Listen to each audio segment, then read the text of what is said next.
मैं कहता हूँ खरी खरी में आप सबका स्वागत है।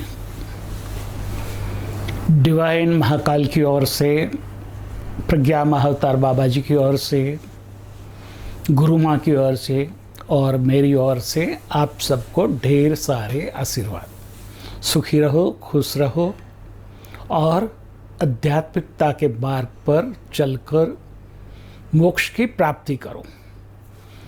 सनातन धर्म विश्व के सारे धर्मों से अलग है, सहज है, सरल है और गहन भी है। और उसकी सहजता और सरलता हमें उलझा देती है। मगर सहजता और सरलता को समझ के हम जब उनकी गहराई में जाते हैं तो हमें सनातन धर्म का सार पता चलता है। सनातन धर्म विश्व का एकमात्र धर्म है जो अद्वैत की बात करता है। बाकी सारे धर्म द्वैत पर आकर रुक जाते हैं, पाप पुण्य में उलझा देते हैं। मगर सनातन धर्म उससे ऊपर उठकर आपको अद्वैत का मार्ग बताता है, मोक्ष का मार्ग बताता है। मोक्ष कैसे पाना और कर्म के बंधन से कैसे मुक्त होना। एक लेवल पर आप कर्म के बंधन से बंधे हो, उससे ऊपर उठो तो कोई भी कर्म आपको बांध नहीं सकता। ये बात आपको एकदम विरोधाभासी लगेगी, मगर मेरा अनुभव है कि ये बात उतनी ही सही है कि एक लेवल जब आता है तो आप कर्म से ऊपर उठ जाते हो और ऐसे ही कर्म करते रहते हो कि जैसे मोक्ष की प्राप्ति हो। मोक्ष के लिए हमें अनुष्ठान करना, मंत्र जाप करना, हवन करना, यज्ञ आदि करना, उसमें उलझने की जरूरत नहीं है। सिर्फ सिद्ध गुरु को समर्पित हो जाओ और वही समर्पण आपको आपका डेस्टिनेशन, जो मोक्ष का मार्ग है, अद्वैत का जो मार्ग है, उसके प्रति ले जाता है। हम सनातनी ऐसे उलझते हैं कि हमारे में बहुत सारे देवी देवता हैं, मगर ये बात हम समझ नहीं सकते कि ये क्यों है। उसको भी समझना जरूरी है। हर देवी देवता का अपना अपना महत्व है। वो उनकी शक्ति से आपको आगे बढ़ाते हैं और धीरे धीरे आगे बढ़ते हुए हमें विकल्प समाधि से निर्विकल्प समाधि तक पहुंचा देते हैं, पता ही नहीं चलता है। सिर्फ हमें अपने गुरु को समर्पित हो जाना है। और कभी गुरु में भी उलझते हैं। अरे भाई, कई लोग आते हैं, कहते हैं कि गुरु सही है, वो कैसे पता चलेगा। भाई, यदि आप में वो समझ होती, वो डाहपन होता, वो विवेक होता, तो आप उलझते ही नहीं। गुरु को समझना दरिया की गहराई को मापने जैसा है। जैसे वो मोम की पुतली की बात आप सुनते हैं, उसी तरह वो समुद्र की गहराई मापने जाती है और वो समुद्र में ही एकाकार हो जाती हैं, वही समुद्र में लीन हो जाती हैं। वो वापिस आके बता नहीं सकती कि समुद्र कितना गहरा है। ऐसे हमारा सनातन धर्म है। बस कोई आपके मुंह में शक्कर का टुकड़ा रख दे और आपको पूछे शक्कर कैसी है, तो आप क्या शक्कर का स्वाद बता सकते हो? नहीं बता पाओगे। वैसे ही अद्वैत में एक रूप होने के बाद आप अद्वैत में क्या मजा है वो नहीं बता सकते, क्योंकि आप उसमें ही मग्न हो जाते हो, लीन हो जाते हो और आपके पास बताने के लिए कुछ नहीं रहता। तो समझो कि सनातन धर्म खूब गहन है और वो कर्म से अकर्म तक ले जाता है, धर्म से मोक्ष तक ले जाता है और पाप पुण्य की बात किए बिना वो हमें हमारे आध्यात्मिक स्थान है उससे ऊपर उठाता है। ये सारी बातें हमारी बुद्धि से परे हैं। यदि हम वहाँ बुद्धि लगाएंगे तो हम उलझ जाएंगे। तो उलझो मत। गुरु को जज करने की जरूरत नहीं है। गुरु अपने मूल स्वरूप को छुपा के रखता है, वो आपके सामने प्रकट नहीं करता है। क्यों? कि यदि वो प्रकट कर देगा तो वो जो उनका कर्म है, उनकी जो आगे गति करने का मार्ग है वो चुक जाएगा और सारे लोग उन गुरु को उलझा देंगे। आपको भौतिक सुख सुविधा चाहिए और गुरु को सच्चिदानंद चाहिए। जब तक आप में सच्चिदानंद की प्यास तीव्र नहीं होती तब तक गुरु अपने आप को आपसे छुपाता है, वो छुपा रहता है, वो आपका ध्यान रखता है। कभी आप भी उलझ जाते हो। जितने ज़्यादा पढ़े लिखे लोग हैं वो ज़्यादा गुरु में उलझते हैं।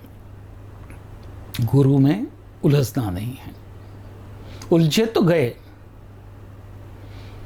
भवसागर की ये जो नैया है उसमें आप उलझ जाओगे, वो पार नहीं कर पाओगे और बार बार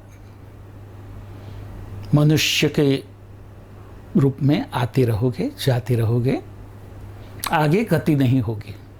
आगे गति करती हैं तो सिर्फ समर्पण,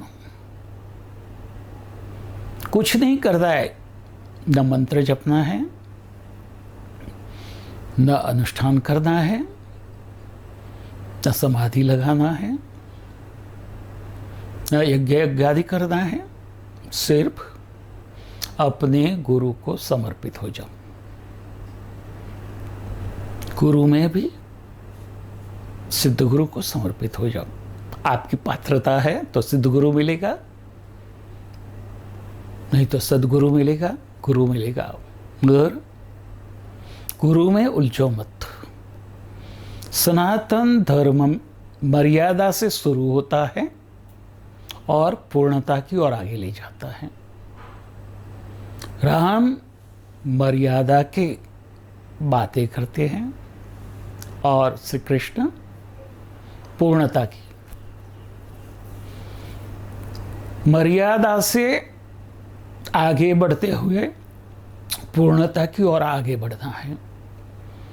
कई लोग एक दूसरों के धर्म की टीका करते हैं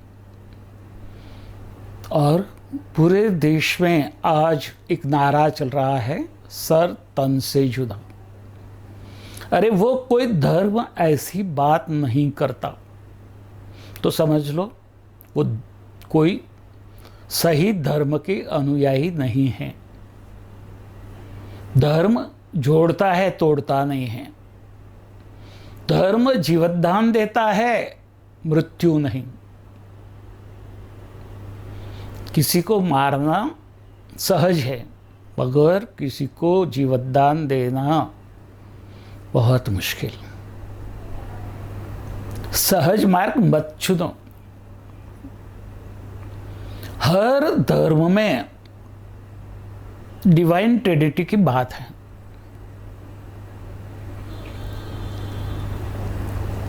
ख्रिस्ती धर्म में पिता, पुत्र और पवित्र आत्मा की बात है। इस्लाम में अलिफ लाम इम की बात है और सनातन धर्म में ब्रह्मा विष्णु महेश की बात है। क्रिश्चियन कहते हैं सुप्रीम बीइंग, उसके बाद father, the son and holy ghost. मुस्लिम कहते हैं अल्लाह और उसके बाद अलिफ लाम इम। हम सनातनी कहते हैं परम ब्रह्म और ब्रह्मा विष्णु महेश।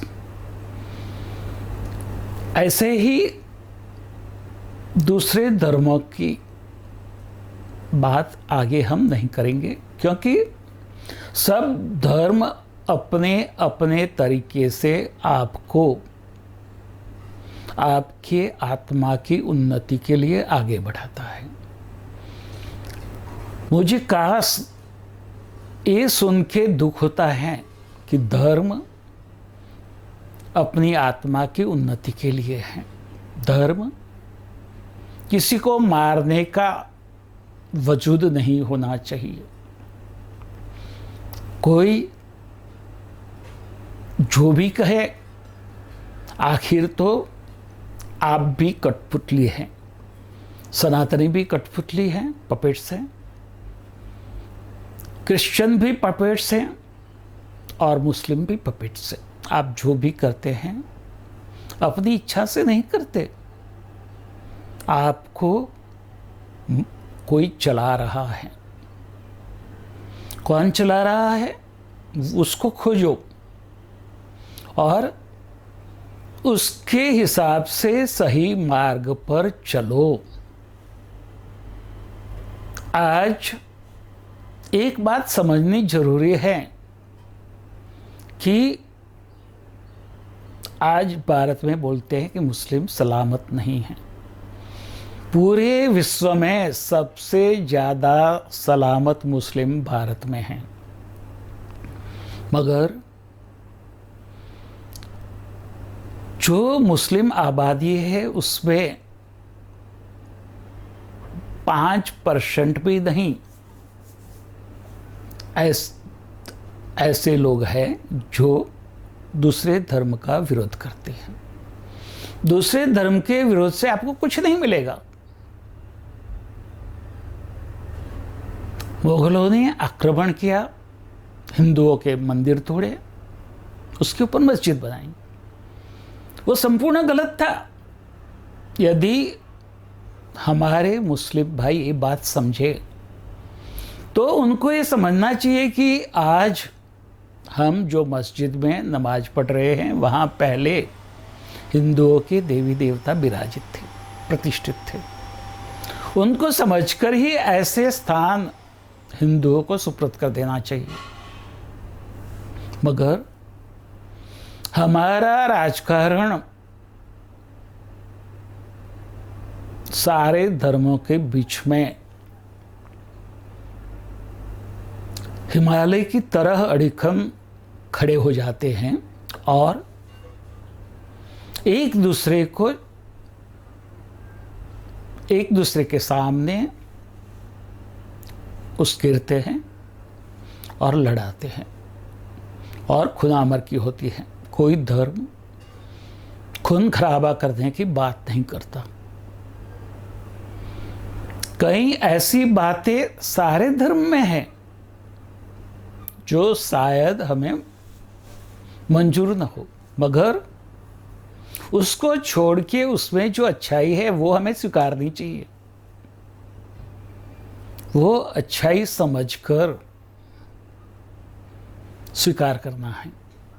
मगर क्या हम वो अच्छाई को समझ पाते हैं? नहीं समझ पाते। तो वो समझे, सनातन धर्म में जो पैदा हुए हैं उसके लिए सनातन धर्म श्रेष्ठ है। इस्लाम में जो पैदा हुए हैं उसके लिए इस्लाम श्रेष्ठ है। ख्रिस्ती परिवार में जो पैदा हुआ है उसके लिए ख्रिस्ती धर्म, ईसाईयत श्रेष्ठ है। जैनों में जो पैदा हुआ है उसके लिए जैनिज्म श्रेष्ठ है। बुद्ध में जो पैदा हुए हैं उसके लिए बुद्धिज्म श्रेष्ठ है। तो एक बात समझो, एक दूसरे के पूरक बनो, समझो और आगे बढ़ो। मगर हम ऐसे राजकारणियों के बहकावे से उलझ गए हैं कि अपने धर्म को ही समझ नहीं पा रहे हैं और हम अपने धर्म की बुराइयों ढूंढने लगते हैं। और इसकी वजह क्या हुई? इसकी वजह आज सारे धर्म एक दूसरे के और शंका की नजर से देख रहे हैं। अरे मानव मानव है, सबसे श्रेष्ठ धर्म मानव धर्म है, ह्यूमैनिटी है, मानवता है। जहां मानवता चुकी वहां धर्म गया। ये बात समझ लो, मानवता के बिना धर्म का कोई वजूद नहीं रहता है। हमें धर्म के वजूद को समझना है तो मानवता को प्रथम स्थान देना पड़ेगा, और वो दोगे तो ही आप आगे बढ़ पाओगे। धर्म किसी को दुखी नहीं करता, किसी को मुश्किल में नहीं रखता, किसी के लिए मुश्किलों का पहाड़ खड़ा नहीं करता। धर्म आपके विवेक को जगाता है और सारी जो प्रॉब्लम्स है उसको कैसे सॉल्व करना, उससे ऊपर कैसे उठना और आगे बढ़ना सिखाता है। धर्म किसी से लड़ना नहीं सिखाता। ये बात भी समझनी जरूरी है। और जो लड़ने के लिए तैयार है वो धार्मिक नहीं है। ये बात भी समझ ले। हमें अपने धर्म में एक रूप हो जाना है और हमारा लक्ष्य मोक्ष है। मोक्ष को पाने के लिए आगे बढ़ना है और अद्वैत में एक रूप होना है। एक से अनेक और अनेक से एक, ये सनातन धर्म का पहला स्टेप है। उसको समझो। सनातन धर्म में मातृशक्ति का भी सम्माननीय तरीके से स्थान दिया है और कहीं मातृशक्ति का उल्लेख भी नहीं है। जब तक पुरुष है, पुरुषार्थ है, मगर पुरुषार्थ करने के लिए शक्ति चाहिए।